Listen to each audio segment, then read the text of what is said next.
नमस्कार, मैं राघव कुमार आपका बहुत स्वागत करता हूं अपने चैनल पे। जिस तरीके से इंडो पाक बढ़ते हुए कॉन्फ्लिक्ट में हमारी आर्म्ड फोर्सेस जिस ब्रेवरी, इंटेलिजेंस और देशभक्ति के साथ हमें प्रोटेक्ट कर रही हैं, उसको हैट्स ऑफ। साथ ही साथ जिस तरीके से वो भारत में बने डिफेंस इक्विपमेंट का इस्तेमाल कर रही हैं, उससे हमें ये पता चलता है कि ये सिर्फ वो स्टॉक्स नहीं है जिनकी घटती बढ़ती प्राइसेस से हमारा प्रॉफिट लॉस कंट्रोल होता है, बल्कि एक्चुअल कंपनीज हैं जो इस तरह के प्रोडक्ट्स बनाती हैं जो ज़रूरत पड़ने पे हमारे बॉर्डर्स को सेफ रखते हैं और बॉर्डर्स के अंदर हमारी पॉपुलेशन को सेफ रखते हैं। इन इंडियन कंपनीज में बने इंडिजिनस प्रोडक्ट्स की वजह से हम गर्व से कह सकते हैं कि अपने बॉर्डर्स के अंदर हम पूरी तरीके से सेफ हैं। वीडियो के पहले पार्ट में हमने डिटेल में देखा था कि भारत की कौन सी इंपॉर्टेंट डिफेंस सिस्टम्स हैं और किस तरीके से उनका इस्तेमाल किया जाता है। पिछले कुछ दिनों से न्यूज़ चैनल्स में आपने लगातार देखा होगा कि कौन से इक्विपमेंट का इस्तेमाल किस तरीके से किन सिटीज में किया जा रहा है, कैसे एनिमी कंट्री के अटैक्स को उससे न्यूट्रलाइज किया जाता है, चाहे वो ड्रोन अटैक्स हो, मिसाइल अटैक्स हो या फाइटर जेट अटैक्स हो। हर तरह के अटैक को कैसे न्यूट्रलाइज किया जाता है, साथ ही साथ सर्विलांस सिस्टम्स और सेफ्टी पे ध्यान रखते हुए किस तरीके से इंडियन आर्म्ड फोर्सेस इनका इस्तेमाल करती हैं। आज हम कुछ इंपॉर्टेंट कंपनीज को देखेंगे जो इन इंडिजिनस प्रोडक्ट्स को मैन्युफैक्चर करती हैं।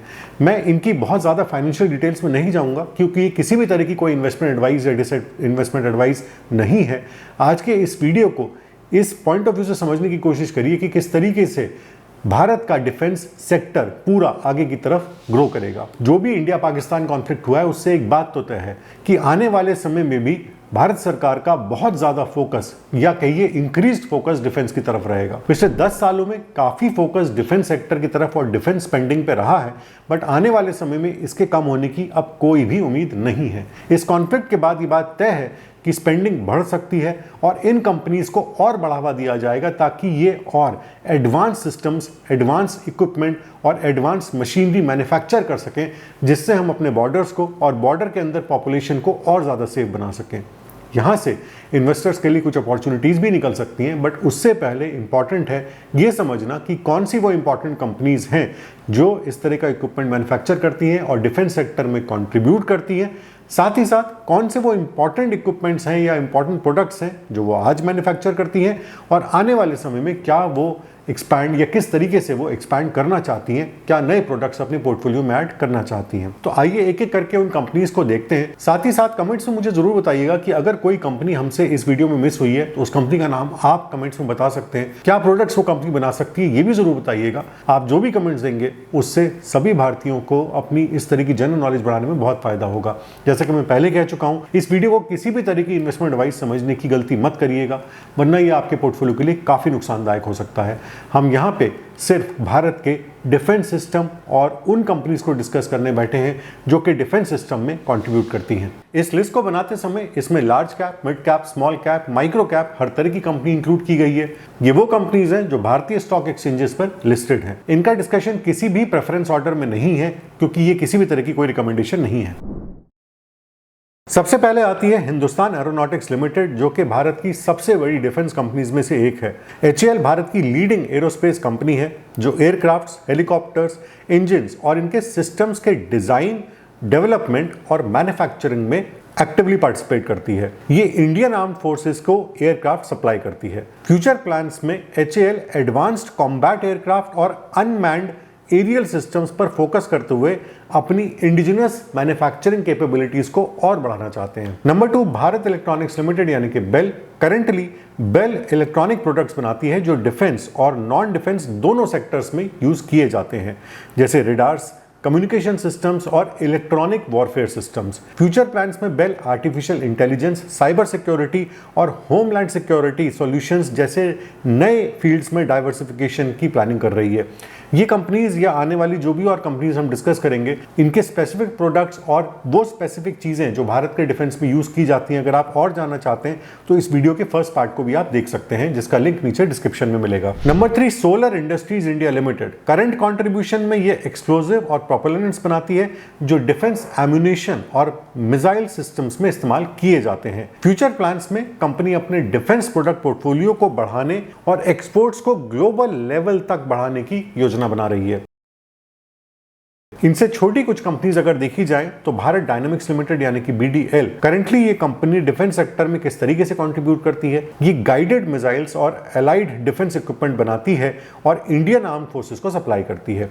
फ्यूचर प्लान्स में कंपनी एडवांस मिसाइल सिस्टम्स के डेवलपमेंट के लिए रिसर्च एंड डेवलपमेंट कैपेबिलिटीज को बढ़ा रही है और स्ट्रेटेजिक पार्टनरशिप्स भी कर रही है। Next, Mazagon dock ship builders limited, current contribution में ये वॉरशिप्स और सबमरीन्स बनाती है जो इंडियन नेवी के नेवल डिफेंस कैपेबिलिटी को मजबूत करती हैं। फ्यूचर प्लान्स में कंपनी शिप बिल्डिंग इंफ्रास्ट्रक्चर को मॉडर्नाइज करने और इंटरनेशनल मार्केट्स में और एक्सपैंड करने की प्लानिंग कर रही है। Next is Cochin shipyard limited, current contribution में कंपनी एयरक्राफ्ट कैरियर सहित डिफरेंट डिफेंस और कमर्शियल शिप्स की बिल्डिंग और रिपेयर में एक्सपर्ट है। फ्यूचर प्लान्स में एडवांस्ड वेसल्स और ऑफशोर स्ट्रक्चर्स के मैन्युफैक्चरिंग में और एक्सपैंड करने के लिए कंपनी प्लानिंग कर रही है। Next in the list is data patterns India limited, current contribution में रडार सिस्टम्स, कम्युनिकेशन और इलेक्ट्रॉनिक वॉरफेयर जैसे डिफेंस इलेक्ट्रॉनिक्स में स्पेशलाइज करती है। फ्यूचर प्लान्स में नेक्स्ट जनरेशन डिफेंस इलेक्ट्रॉनिक्स के डेवलपमेंट और मैन्युफैक्चरिंग कैपेसिटी को बढ़ाने पर कंपनी का काफी ज्यादा फोकस है। अगली हमारी लिस्ट में आती है Paras defence and space technologies limited.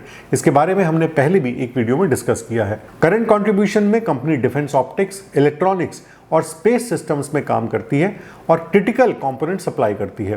Future plans में कंपनी स्पेस सेक्टर में ऑफरिंग्स बढ़ाने और स्ट्रेटेजिक प्रोजेक्ट्स में कोलैबोरेट करने के लिए प्लान कर रही है। Number 9 is Astra microwave products limited, current contribution में रेडियो फ्रीक्वेंसी यानी कि RF और माइक्रोवेव सिस्टम्स बनाती है जो कि रडार और कम्युनिकेशन सिस्टम्स में यूज किए जाते हैं। फ्यूचर प्लानिंग में कंपनी डिफेंस इलेक्ट्रॉनिक्स मार्केट में और डीपली पेनिट्रेट करना चाहती है, साथ ही साथ इसमें ग्लोबल एवेन्यूज भी एक्सप्लोर कर रही है। नंबर 10 पे आती है Apollo micro systems limited, current contribution में कंपनी एरोस्पेस और डिफेंस एप्लीकेशंस के लिए इलेक्ट्रॉनिक सिस्टम्स और सॉल्यूशंस प्रोवाइड करती है।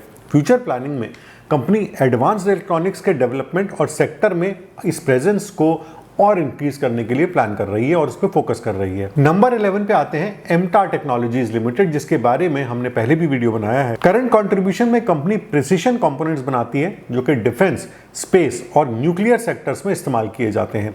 फ्यूचर प्लानिंग में नई डिफेंस और एरोस्पेस प्रोजेक्ट्स में मैन्युफैक्चरिंग को अपना एक्सपैंड करने के लिए कंपनी उस पर फोकस कर रही है और इसी प्लानिंग पे आगे बढ़ना चाहते हैं। नंबर 12 पे आती है HBL इंजीनियरिंग लिमिटेड, जिसका पहले नाम HBL पावर था, जिसके बारे में मैंने पहले भी वीडियोस बनाए। एज अ डिस्क्लेमर मैं बता देता हूँ, सबसे पहला वीडियो जब मैंने इस कंपनी के बारे में बनाया था वहां से इस कंपनी ने काफी रैपिड ग्रोथ ली थी।